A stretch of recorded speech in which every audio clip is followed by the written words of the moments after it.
President of Egypt, and he is a real leader. He's done some things that are absolutely amazing in a short period of time. When he took over not so long ago, it was in turmoil, and it's not in turmoil now. So I just want to say we have a long-term great relationship. It's better than ever before. We're doing a lot of trading, a lot of business. We're talking about many different locations like Libya. I think Libya might just be a subject that we're going to be discussing, I have a feeling. And the relationship is great. It's great to have you. Thank you very much. Yes. أنا بشكر فخامة الرئيس وسعيد باللقاء الثاني خلال أقل من شهرين، وده بيعكس الحقيقة العلاقة القوية والتفاهم والتقدير الشخصي الكبير لفخامة الرئيس. خليني قبل يعني أسجل هنا بإعجاب شديد فخامة الرئيس الحكمة الكبيرة في التعامل مع الخيار العسكري كخيار أخير فيما يخص التعامل مع الأزمة في الخارج. Thank you, Mr. President. It's a great pleasure to have this meeting with you, and this is the second meeting in less than 2 months. This speaks volumes of the level and depth of understanding and the great appreciation that I hold for your countries. And Your Excellency, let me go on the way to stress the wisdom in dealing with handling the military option in dealing with issues, and especially China. Good. شكرا فخامة. Thank you. Thank you all very much. Thank you. Are you worried about the demonstration in Egypt that's calling for el-Sisi to go? Louder, please. Are you worried about demonstrations in Egypt that's been calling Demonstration? Yes, in Egypt. No, I guess everybody has demonstrations. Even your best friend in the whole world, President Obama, he had a lot of demonstrations. No, I'm not concerned with it. Egypt has a great leader. He's highly respected. He's brought order. Before he was here, there was very little order. There was chaos.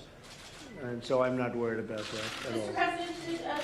Adelson or any other Republican voters ask you to tone down your trade dispute with China just because they're concerned about No, we're doing very well with China. We are way up. Our stock market is up many trillions of dollars, and our country's worth is up many trillions of dollars, and China's down many trillions of dollars. If my opponent had won the election, China's economy would have surpassed the United States by now, and with me, there's a tremendous difference. We're way number one, and China's number two, and China's going to do fine. We're talking to China. We have very serious conversations coming up. Steve, you might want to talk about that for just 1 second. We're meeting with the Vice Premier. He'll be coming to Washington, D.C. next week. We look forward to those conversations. We had deputy-level meeting, and as the President has instructed us all along, if we can get the right deal, we'll do it. If not, we're perfectly comfortable where we are. China wants to make a deal. They have a lot of people that don't have jobs now because their supply chain is broken.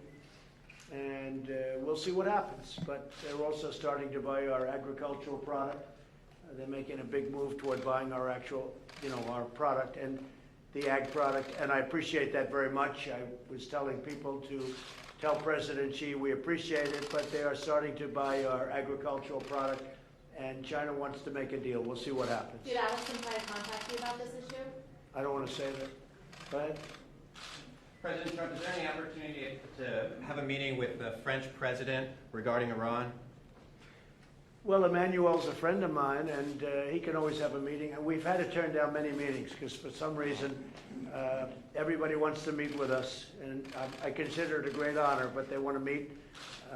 The United States is doing really well. Everybody wants to meet with the United States. We can't do everybody. So we've turned down, unfortunately, far more than we can do. We've had a lot of meetings today, the bilats. But Egypt is a very special place, a very important place. I think you have the largest population anywhere in your part of the world, by far. Yes. And my wife was there, and she took these beautiful pictures with the pyramids in the back. She loved the pyramids. She was in love with the pyramids, and you treated her so nicely. But the First Lady was there with a group, and those pyramids are something very special. The pictures were something she'll never forget. That was really good. Okay. I think it's possible to ask a question of the Egyptian president, but whether he has any comments, sir, on the demonstrations going on right now in your country.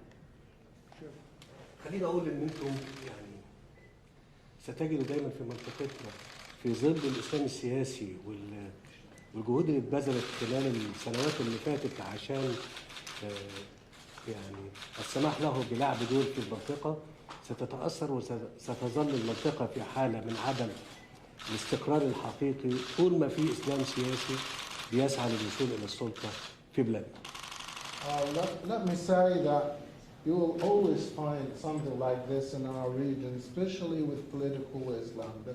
There have been efforts that have been put forth for many years to make sure that this political Islam is having a role on the political arena. And consequently, this part of the world will remain in a state of instability as long as political Islam is around. لكن المهم ان انت لازم تكون متاكد منه ان الموضوع في مصر على سبيل المثال وخاصه في مصر هو ان الراي العام في مصر لا يستطيع ان يقبل ولن يقبل بتواجد هذا الاسلام السياسي اللي يحكم مصر ورفض هذا الموضوع عندما تولوا السلطه لمده عام في مصر.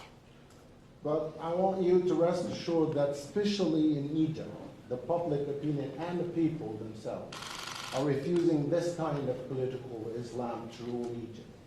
They have demonstrated their refusal before, and they refused those to have control on the country after only 1 year.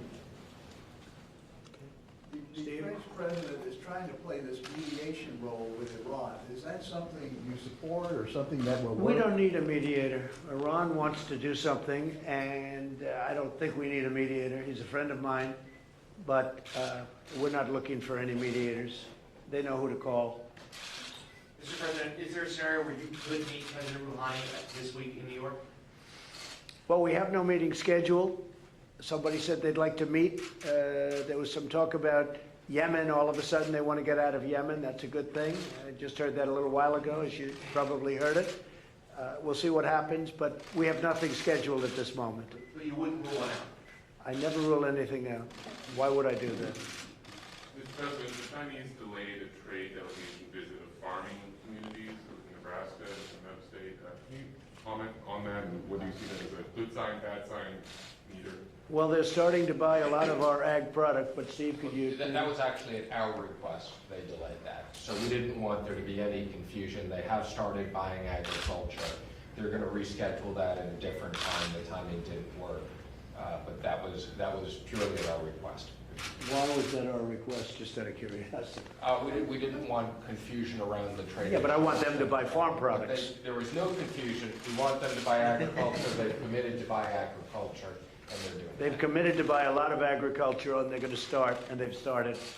And we should get them over there as soon as possible so they can start buying. But they have already started buying, as you know, and as you've heard, a lot of product from our farmers, our ranchers. Okay? Thank you very much. Thank you, everybody. Thank you. Press, let's go. Press, let's go. Come on.